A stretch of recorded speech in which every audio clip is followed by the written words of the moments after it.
August 1st, 2020. Guys, you're looking at the latest tracking model. This matches the National Hurricane Center. This is actually from Sky Tower Fox Hurricane in Florida. It was updated at 8 a.m. this morning. We are at 85 mile per hour sustained winds with Hurricane Isaias. It's moving northwest at 12 miles an hour. The pressure is 987 millibars. Now, notice that this afternoon, the storm's going to be maintaining that strength. At 2 p.m., it's just off the shore of Florida. Now, we're going to look at some satellite images, and you guys in Fort Lauderdale and all are getting a very nice breeze. And someone said this yesterday in the comments, and I agree. I've noticed it for years that the day before a storm comes in is one of the nicest days of the year. It's cooler, breezier, partly cloudy, and it's enough breeze in the air to keep everything cool. And you can feel the electricity of the storm, and then after that, all hell can break loose. But I agree with that. And so right now, we'll look at one of the webcams in Fort Lauderdale, and you'll see exactly what I'm talking about. But take advantage of this cooler time to make sure that you're prepared, okay? Now, what is happening, it's showing that starting to come ashore, or possibly come completely ashore. Now, what this cone is somewhere in this yellow cone will be the center, and this is the average of the models. Now, the Canadian model and the Navy model are still bringing it ashore, and that accounts for the left side of this cone. And so as you're 85 miles per hour now, and then going into this afternoon, but as it starts touching the shoreline, notice it starts to slow down to 80 miles an hour, 80, 75, and then at 70, it's back to a strong tropical storm. And that shows it coming in Tuesday 2 a.m., which going into, that's Monday night after midnight, coming in again right into the North Carolina, South Carolina border area at 2 a.m. in the morning. So you're going to have a tropical storm coming in, possibly. Now, it depends on how this thing tracks.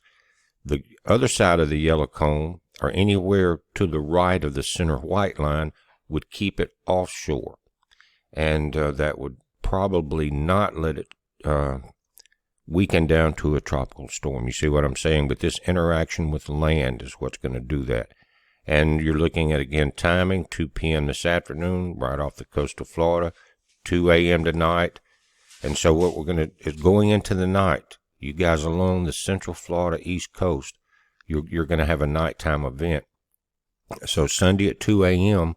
in the morning, that's tonight, after midnight again, so don't let your guard down. You're going to be, again, just off the Florida coast as far as the center, according to this. We'll look at the spaghetti models also. Now, the differences in the, there's 3 models that come ashore.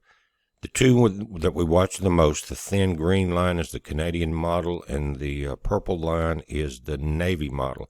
They're still ashore, but they have moved further to the east coast of Florida. And everything is intersecting in this area right here, except the Canadian model. It keeps it a little closer to shore. But it definitely looks like a Florida than a Carolina event.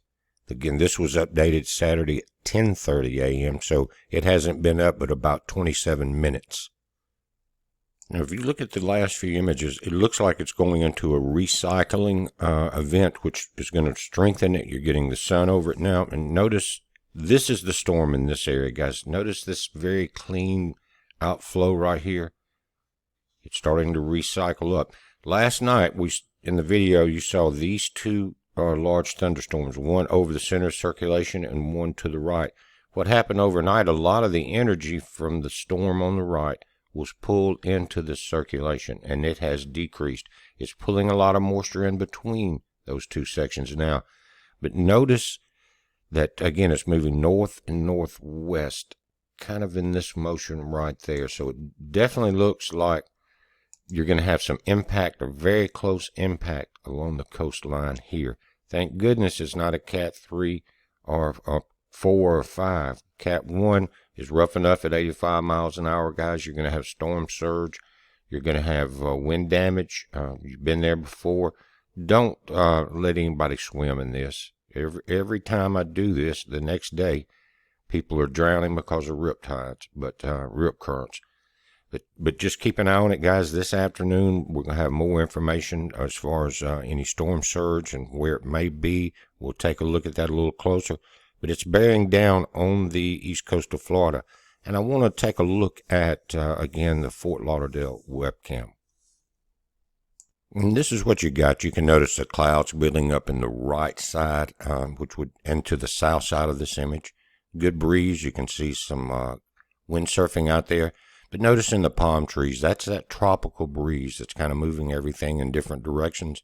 And again, kind of cloudy. People out on the beach. These are the nicest days of the summer. But again, guys are taking advantage of it. I love the ocean, as you guys know.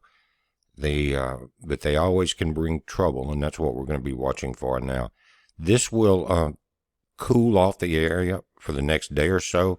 And then what happens in August, guys, if you're not familiar with it, is you get this cooling breeze, you get the storm come in, and then the humidity, it goes sky high, and it gets very hot. And that's the danger in the summer of losing power. I've been there, done it, with Katrina. It got it unbearably hot right after it came ashore, and we were without power or water for 2 weeks. Now, this storm is not that strong, but always be prepared anyway. But this is what it looks like now. As we get into the late afternoon, things will go downhill, and we'll do an update on it. But guys, you keep an eye on things.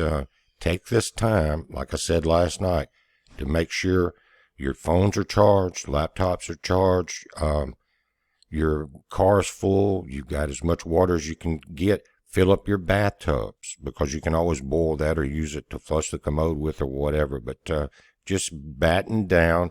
You don't want your lawn chairs flying through your plate glass windows in the front of your home. Things like that. But we're watching it, guys. You watch it. It's a heads up. Be safe.